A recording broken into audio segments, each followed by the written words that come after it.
hoax, we need a speed master. Big money flowing, that's a signal in the air. Inside of confidence, for a win we gotta care. Index and Daiso, the tools of the trade. Heels, racing tips, the winning moves are made. Heels, racing tips. What's up mga ka-BK and welcome sa Kel Racing Tips mga bata mag-ingoy. So, asa yung asawa ko para magmamali tayo. What's up mga ka-BK? What's up mga ka-BK? Yun! Asawa ko, abang tumatagal, naditin ka mukha ni Sara Duterte. Shoutout sa asawa ko, thank you so much. Napaka-supportive talaga. So, meron tayong karera ng Wednesday, June 11, 2025. Isa pa mga bata mag-ingay. Yan. So, dito, kumusta yung mga pangarera niya ng linggo? Grabe yung ginawa sa akin ng linggo. So, sa winner take all, meron akong Go Alden ko sa pick 6, wala ako nun. Oh my goodness. Tapos, solo ko si Redeemer, yun lang, 6 points kami. Redeemer lang. Sabi ko na nga ba, ang solo na yung entry number 14 dun eh. Kasi malabunting eh. Ang kulit ko lang talaga. Sobrang talaga sa dihado. Sobrang talaga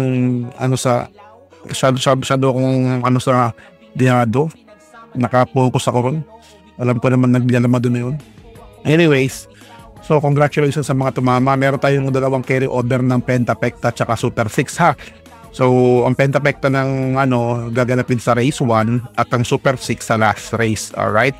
Pinakang rating based handicap system race tayo, wala tayong no bearing race, alright? So, ito na maganda-ganda ng karera siguro ng Sabado Linggo. So, dito sa race 1, dahil mga inan lang 1-4, tapos puro karamihan ng 1-2 ng Wednesday tsaka Friday, alright? So, kayo pa rin na masusunod mga among tunay ha. Ito yung base sa index lamang at daso. Alright, let's go to race number 1. Race number 1, meron tayong Pentapecta carry over amounting 110,872.22. Mga bata mag-ingoy. Yun, ang galing mo, nauna ka na naman. Ang galing. Ang galing. So dito, ang poposte ko rito dahil Pentapecta to, kailangan ko pumoste, 'di ba? Poposte ako rito, entry number 8. Meron tayong 3-year-old above Vegan race placers po ito. Yan, hindi common placers, hindi na makakapasali si West Tower, bagong sakay lang yan. So, nakapapasok dyan ng mga galing na batos, basta ba kahit ilalagay nila sa placers yan, tsaka sa non-placers, pwede. Alright, dito sa race number 1, ang pamposte ko dito is entry number 8 na si Enough is Enough. Ayan. Magaling naman yung heting yan, JL Shego yan. So, sana makatapos na makagraduate na si Enough is Enough. Kung sino-sino na nakaupo dyan. Tapos, sisigunda ko siguro dito si Boy Hulo. Ayan. Boy Hulo tayo at yung West Tower. Kayo pa rin na masusunod mga boss ha. Ito igiya ko lamang pero para sa akin single fight lang to 8-9. Hindi ko pa nakita yung takbo ni West Tower. Nung nakita ko yung lumatos fan niya, hindi ako natutuwa. So, dito ako sa 8-9. Pero pang poste ko talaga dito, mga boss, is entry number 8 na si Enough is Enough. Kaya para lang masusunod mga boss among tunay. Race number 2 tayo, let's go. Dito sa race number 2, meron tayong Crash 5, 6-10 split, 8 runners, walang couple entry, 1,200 meters of distansya. Start time pala natin mga boss is 5 PM ha. So dito para sa akin, saan ba yung ko?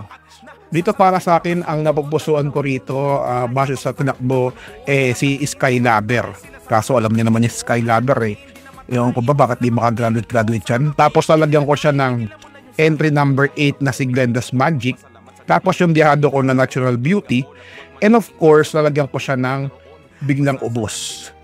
Yan, mga bata mag-ingay. Tanggol si Batna. Tapusin.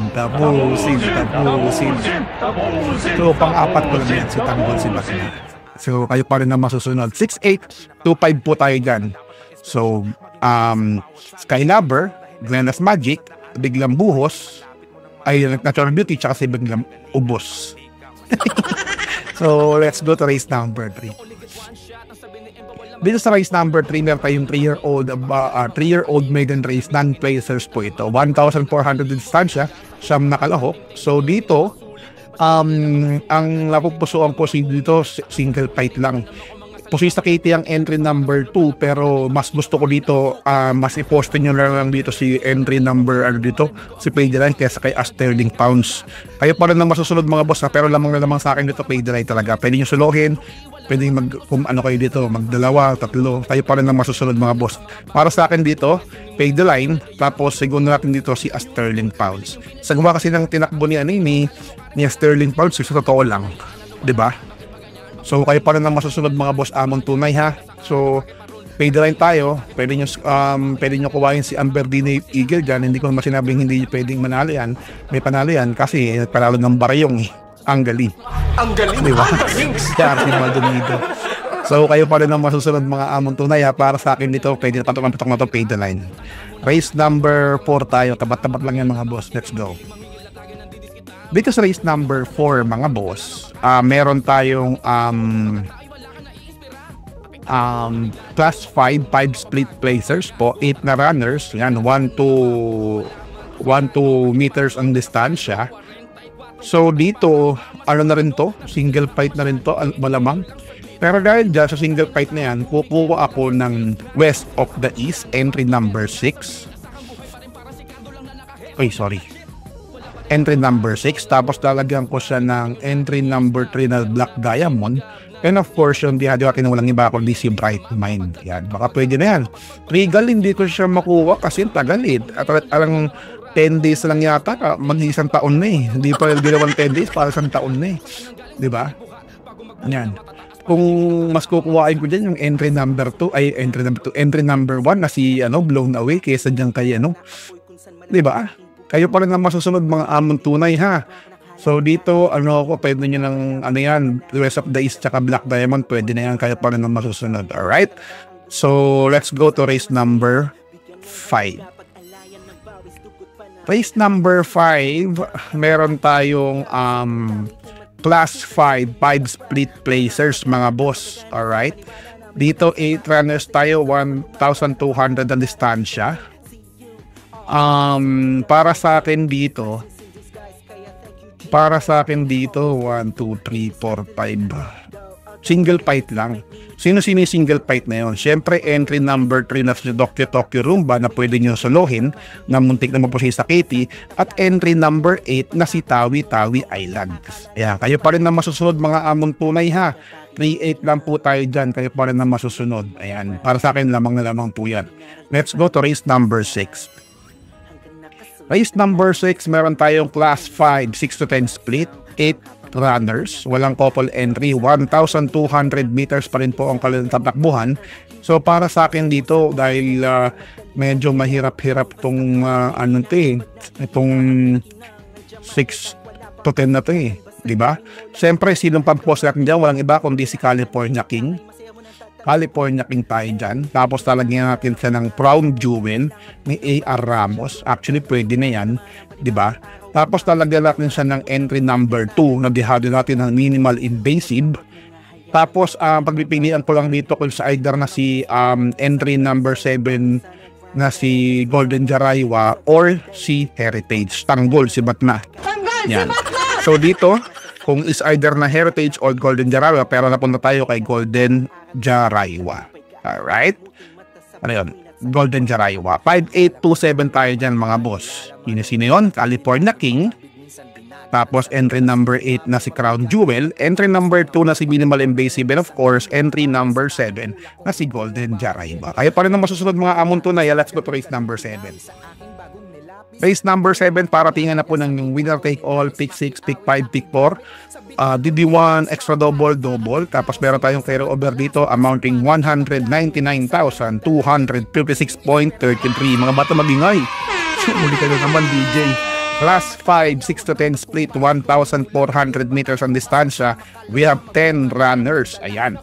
So dito, para sa akin, napapatukan ako dito sa entry number 6 na po sa catering na si Donar. Yan. Pero hindi ko trip si Donar sa pag outstanding. So dito, poprotektahan ko siya. Sino? Si Caloocan Sap. And of course, entry number 4 na si Successful Affair. Pwede po kayo mag-Hiroshima dyan mga boss ha. Pwede rin kayo mag-Hiroshima dyan. Pero para sa akin, matatag na to, pass sailing. Yan. Caloocan Sap, and of course, successful affair. Pwede nyo kuhain si Primero Baldado dyan. Nagpanalo kay nagpanalo kay Go Aidan Go. Ay, si Gera yata nagpanalo kay, Go Aidan Go. Primero Baldado. Hindi si Tabor. So kayo pa rin ang masusunod mga among tunay ha. So dito sa last race, entry number 6, Pass Sailing. Entry number 1, Caloocan Sap. And of course, entry number 4 na si Successful Affair. Alright? So, good luck mga boss ha. Kita-kits tayo sa araw ng Friday. Araw ng Munggo. Mga bato mag-ingoy. Ang galing. So, JBH, wala kaming pakialam. Wala kaming pakialam! Ayun lang, boss. Bye! What's something people don't know about horse racing? It's not just luck, it's strategy, skill, and insider tips. Welcome to Keel's Horse Racing Tips. Here, we're not just spectators, we're winners. Whether you're a seasoned punter or a racing rookie, Keel's got you covered. Catch glimpses of Keel breaking down the stats, reviewing the races, and giving you the thumbs up on the best bets. With Keel's expertise, you'll be making your way to the winner's circle in no time. So saddle up and join the excitement. Hit that subscribe button now for exclusive tips and insights. Ride with us to the winner's circle. Subscribe now for winning insights.